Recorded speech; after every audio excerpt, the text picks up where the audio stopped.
In fact, we have some news now coming in. This is via sources within the government that are telling us that they're waiting for the deal to be announced, this mini deal that India and United States are hoping to thrash out. India is in touch with countries to ensure India's growth stories and its exports remain, which means India is not specifically waiting for this deal with the United States to happen, but there is a plan B that's in motion. Pallavi now joins us, getting us more details on that. Yes, Pallavi.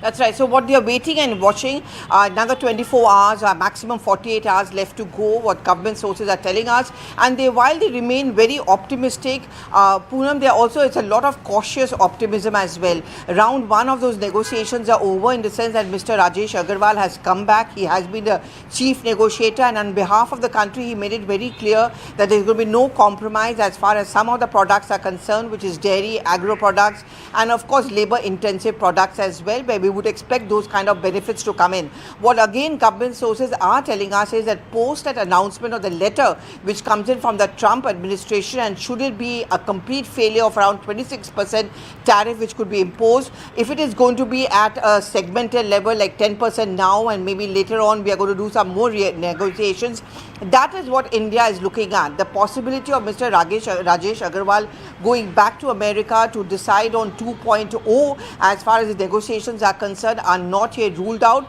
But for now, immediately the next 24 to 48 hours are going to be extremely critical in framing our export policy or trade policy with America.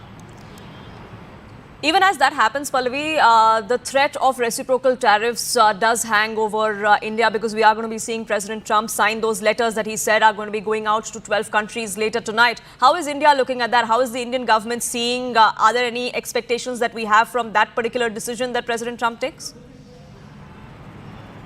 Well, I mean, we are quite hopeful. I mean, the fact that we've shared a very good equation with America and our export surplus, and in fact, the highest trade of India is actually with America, and America has as much of an interest in continuing this trade on the same terms as India is. But sources are also telling me that we do understand that America cannot be openly seen as giving us any kind of a preferential treatment. But we have been doing the negotiations and made it very clear to them that there is a red line as far as some of the items are concerned, which is dairies, agro products, is what we are talking about. Very quickly, Poonam, there are alternatives planned which we have. One, of course, is looking at newer countries. We've been putting out that list since morning. Examples of lychee and jamun, newer products newer markets being sought, whether it's Middle East, whether it's Canada. That is one. And second, more importantly, competition within. Our indigenous manufacturing sector and industrialists are now being encouraged to rely less and less on imports and more of becoming state-of-the-art, very good technology, so that the Indian consumers do not have to look for products outside the country. Pallavi, thank you so much for getting us the latest on that front.